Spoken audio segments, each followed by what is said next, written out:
Now, I could be proved wrong, but I'm sort of hoping I might be able to get this guy to fly better today. Because when I've flown him before, I had a devil of a job getting him to turn. You would give him rudder, and he just wouldn't turn. He would eventually, but you really had to force him to turn. Now, I think a lot of that was because the wing wasn't firmly attached to the stick, so the wing was sort of rocking. The stick was twisting when it wasn't twisting the wing. The rudder was pushing the stick over, but the wing was staying level because it wasn't attached. I've Gorilla Glued. This is white Gorilla Glue now. I've Gorilla Glued the wing to the stick. So let's hope it will work better. Can always have problems hand launching, I don't know as it is, getting my hand down. Blithering heck. So much for that theory. Well, there is a certain amount of wind which isn't helping for this guy. But really, I'm a bit disappointed. I really thought this guy would steer a lot better. I don't know whether he steers any better. If that wasn't why he wasn't steering, I don't know. I mean, he's got power, he moves. You can move, it's only a Part 250 motor, but then he doesn't weigh much. Well, I mean, I guess maybe it's probably not a fair comparison, because when I was flying him the other day, I was having a devil of a job steering him, but there was absolutely no wind. Now there's a fair bit of wind, so it's not really a fair comparison, and he probably is steering better.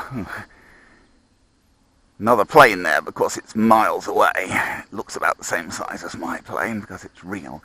Yeah, see, now the wind's dying down, it's getting a bit easier to fly him, but if the wind gusts up again, it's hard. Yeah, not a fair comparison. I think, in fact, he is much more positive to fly now.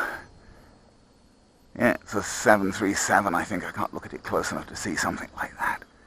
It's not that high, actually. Maybe getting into land at Hamilton. Yeah, I mean, I think he is, in fact, flying better now. It's all relative. I mean, he's not exactly flying terrifically, but yeah, I mean, he definitely seems to, see, look at how positively he yaws. Now, whether that works in terms of actually getting what you want is another matter, especially when the wind's blowing him around. But yeah, he yaws pretty positively. Yeah, with that big rudder, I made the rudder, the first thing I did when I couldn't get him to respond was make the rudder bigger. Which didn't do any harm, but it didn't solve the problem, because I think the problem was mainly the loose wing. See, now even then the wind's blowing him over there. But that's the wind. Yes, he flies better, for sure. He flies better, for sure, when his wing is actually fixed at a particular angle. Makes sense that he would. When his wing is fixed at a particular angle to his fuselage and can't twist around, he flies better. Yeah.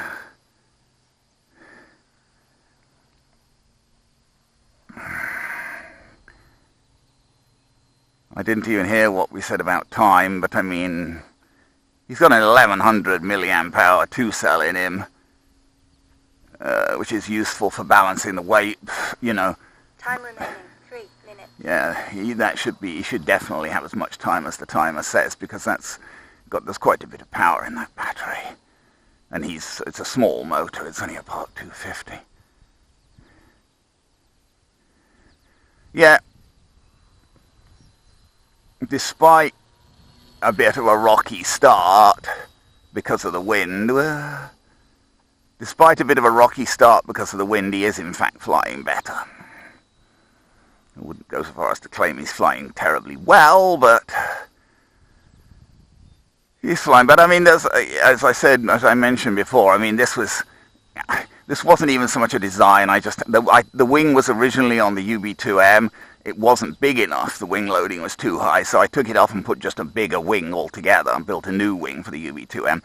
So they had this wing. I'd taken this wing off, and I thought, well, it's a wing. It's still, a workable wing. Time remaining, 2 rather than throwing it in the garbage or whatever, or cutting it apart for other things, I might as well just use it as a wing and stick it on something small enough that'll fly with this smaller wing. So I just stuck it on a stick. It's a very feeble stick, so I think that stick's only balsa wood.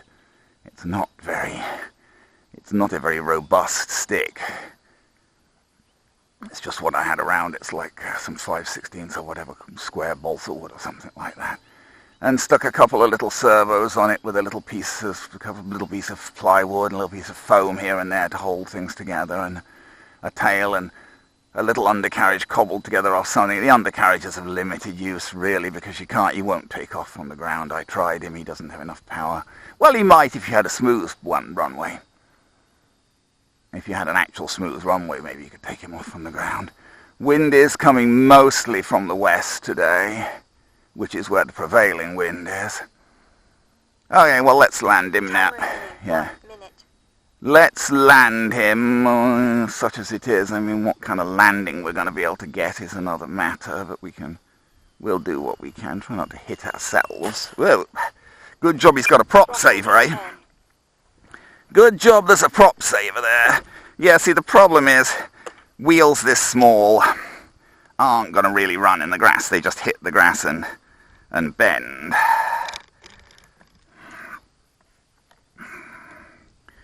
That's your prop saver. Just your prop held onto the front of the motor there by the O-ring. That's the ESC, tiny little ESC. I don't remember where it came from, but I think I do. I think I bought them together. I think they bought the Park 250 motors, and those are like 5 amp or 8 amp or something ESCs, and I bought them with them, I think, all in an order together. Throttle cut off. Yeah, it's not too bad. Throttle cut on. Sort of checking the balance and things. Okay, well, see there you've got the 2 little servos stuck on a little piece of plywood, a couple of little pieces of foam there to hold the undercarriage on. And the undercarriage is of limited use, but at least it, maybe serves to protect the propeller a little and other stuff a little bit. Avoids dumping the battery and the receiver right in the wet and everything when you land. There you go. A little stick plane that sort of flies. Better than it did before, anyway.